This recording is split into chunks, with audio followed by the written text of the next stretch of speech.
So hello students, how are you all? जय हिंद to all of you. अभी discussion करने जा रहा हूँ उन स्टूडेंट्स के साथ जो कि बोर्ड के लिए प्रिपरेशन अपनी कर रहे हैं। वैसे स्पेशली ट्वेल्थ बोर्ड के लिए ये वीडियो होने वाला है, लेकिन जो इसमें बातें मैं कहने वाला हूँ ये बहुत जनरल बातें जो कि क्लास 10th के स्टूडेंट अगर आप हैं तो आप भी इन्हें फॉलो कर सकते हो। अब देखो, ये वीडियो बनाने का पर्पस क्या है और इस वीडियो से हो क्या जाएगा। किसी एक पर्टिकुलर वीडियो में हमें जो स्ट्रैटेजी दी जाती है, अगर उस स्ट्रैटेजी को हम इम्प्लीमेंट कर पा रहे हैं, और वो एक दिन का काम नहीं होता, कम से कम एक हफ्ते, कम से कम 5 दिन, अगर हम उस स्ट्रैटेजी को फॉलो कर रहे हैं कंटिन्यूसली, तब हम उस स्ट्रैटेजी में बताई गई जो बातें हैं, जो उनके रिजल्ट हैं, वो हमें मिल पाएंगे।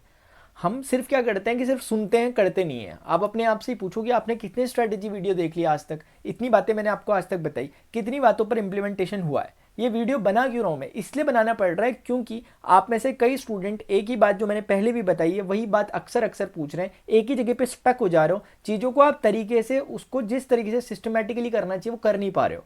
ये चीज़ें मैं अक्सर एक एक स्टूडेंट से पर्सनली मोबाइल में बात करते समय या फिर मैसेजेस में, जब भी वो मेरे से क्वेश्चन पूछ रहे हैं, ऑलमोस्ट मोर और लेस उनकी क्वेरी का लगभग लगभग जो डायमेंशन है वो इसी तरह का है।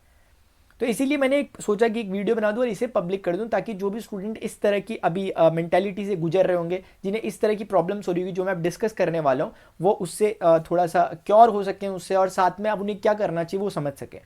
देखो, सबसे पहला काम जो मैं आपको कहना चाहता हूँ वो ये है, प्लीज़ यार मेरी बात को ध्यान से सुनना जो मैं कहने वाला हूँ। ज़्यादा नहीं बोलूँगा, सिर्फ 5 से 10 मिनट। वही बातें जो मुझे क्वेश्चंस बार बार पूछे जा रहे हैं उन्हीं का जवाब मैं यहाँ पर दे रहा हूँ।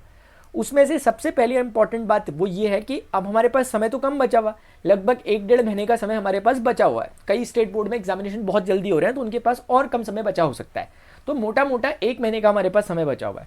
अब इसमें कई स्टूडेंट अभी भी इस डायलेमा में फंसे हैं, उन्हें ये नहीं पता कि वो किस चीज़ के लिए पढ़ रहे हैं, किस चीज़ के लिए, मतलब कितने मार्क्स के लिए पढ़ रहे हैं।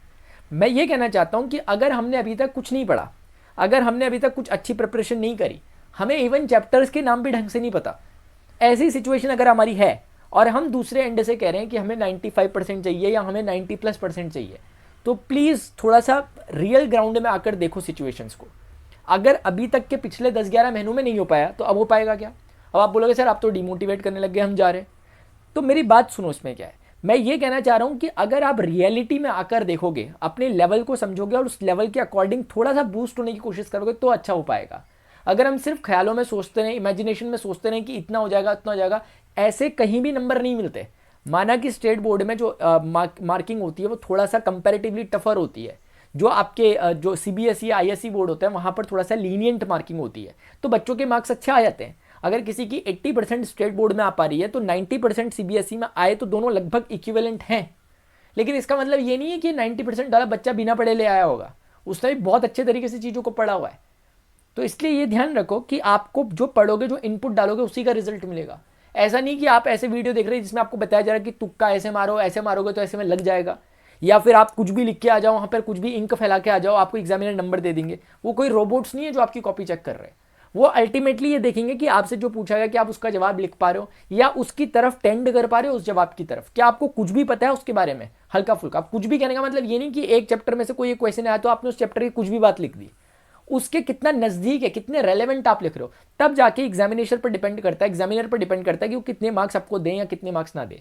तो अल्टीमेट रिजल्ट क्या है कि अभी भी जो हमारे पास टाइम बचा हुआ है उसमें अगर आपने सोच लिया कि नहीं यार मुझे ना पास होने के लिए पढ़ना है, क्योंकि कायदे से अगर आपने अभी तक नहीं पढ़ा तो सिचुएशन ये वो वाली है जब आपको पास होने के लिए पढ़ना चाहिए। अगर आप कह रहे हो कि मुझे कोई भी चैप्टर नहीं आता, देखो मैं झूठा दिलासा नहीं देना चाहता यार आपको, इसलिए मैं रियलिटी आपके साथ डिस्कस कर रहा हूँ।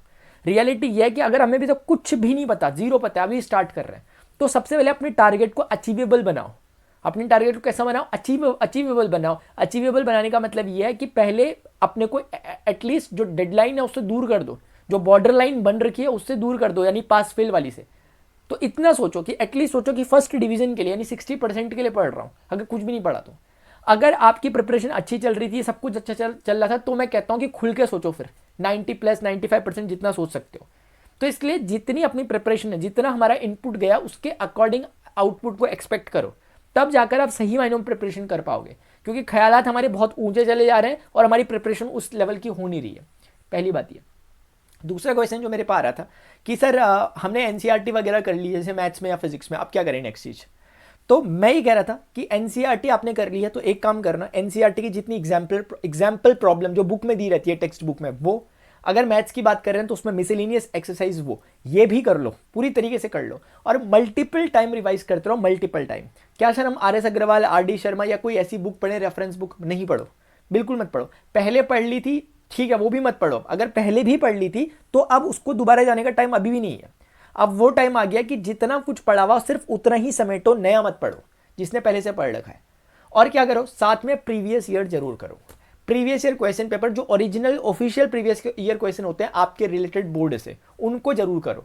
और कैसे करो, चैप्टर वाइज करो। आपको एक आइडिया लग जाएगा कि आपको कितना आता है किसी पर्टिकुलर चैप्टर से, या किस चैप्टर में आपको प्रॉब्लम हो रही है, कहां से क्वेश्चन आएगा और आप नहीं कर पाओगे, और कहां से आएगा और आप कर पाओगे।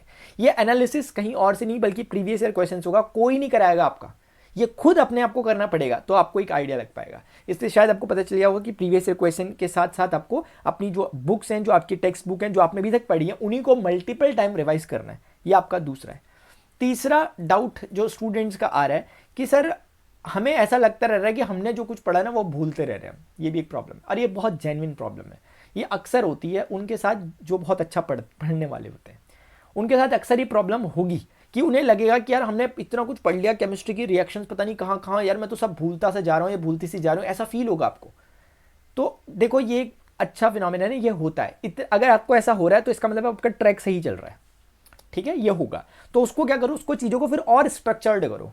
अब अपने सब्जेक्ट को बहुत स्ट्रक्चर्ड करो, यानी कि अब चैप्टर्स को ऐसे करो कि यार आज के दिन मैंने 3 चैप्टर, आज के दिन मैंने 3 चैप्टर करने हैं, कल मैंने याले 3 करने हैं। उसका बैलेंसिंग बनाते हुए करो। कैसे बैलेंसिंग? जैसे आपने कोई मैथ्स का कंपैरेटिवली हार्ड चैप्टर उठा दिया जो आपको कंपैरेटिवली हार्ड लगता है, तो दूसरी तरफ फिजिक्स में कोई ईजी सा उठा लो, केमिस्ट्री में कोई मॉडरेट सा उठा लो। एक ही दिन तीनों हार्ड या तीनों सिंपल चैप्टर ऐसे मत उठाओ, ऐसे में आप बैलेंस नहीं कर पाओगे।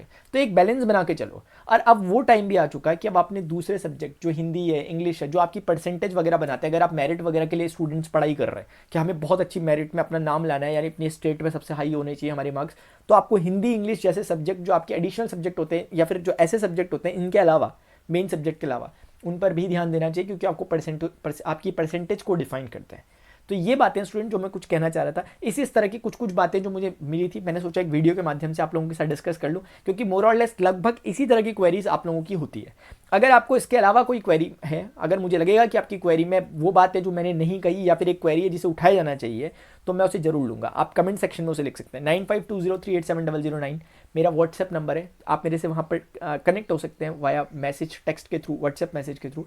वहीं पर मैंने ग्रुप बना रखा है, 2 ग्रुप है, उसमें से एक ग्रुप तो ऑलरेडी हमारा फुल हो चुका है, दूसरा ग्रुप भी हमारा लगभग भरने ही वाला है। तो वो उसमें मैं क्या करता हूँ कि अपडेट्स देता हूँ। अपडेट्स कौन से, ऐसे वाले अपडेट्स नहीं भैया, पढ़ाई के अपडेट्स। हमारी क्लासेस चलती है, जो 1 शॉट्स बना रहा हूँ फिजिक्स के, आपको खबर है कि भी नहीं है, 1 शॉट बना रहा हूँ फिजिक्स के, वो पढ़ लो ढंग से। मैं 36 बार कह चुका हूँ, अभी मैंने इतना कह दिया कि अब कहने का मन ही नहीं कर रहा। अगर नहीं पढ़ा ना कुछ, तो शुरुआत कहाँ से करोगे? 1 शॉट से करो।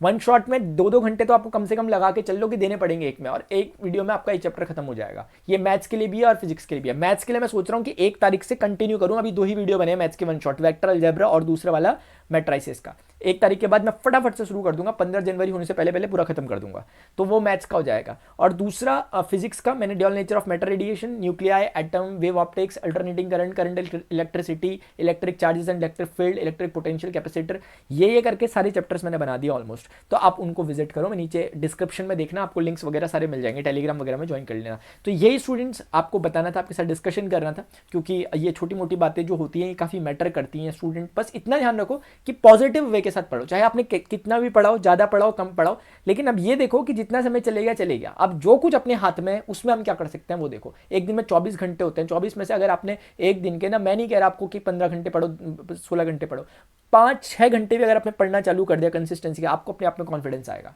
पढ़ते नहीं हो आप 5-6 घंटे, वो वाले 5-6 घंटे जो मैं बोल रहा हूँ, प्रोडक्टिव 5-6 घंटे, जिसमें आप सच में 5-6 घंटे में लगातार बैठो, अपने आप कॉन्फिडेंस आएगा। किसी से आपको पूछने की जरूरत नहीं पड़ेगी कि सर मैं टॉप कर रहा हूँ कि नहीं कर रहा हूँ। ठीक है, अभी के लिए इतना ही, मिलते हैं नेक्स्ट सेशन में। Till then good bye. Video को लाइक जरूर करें।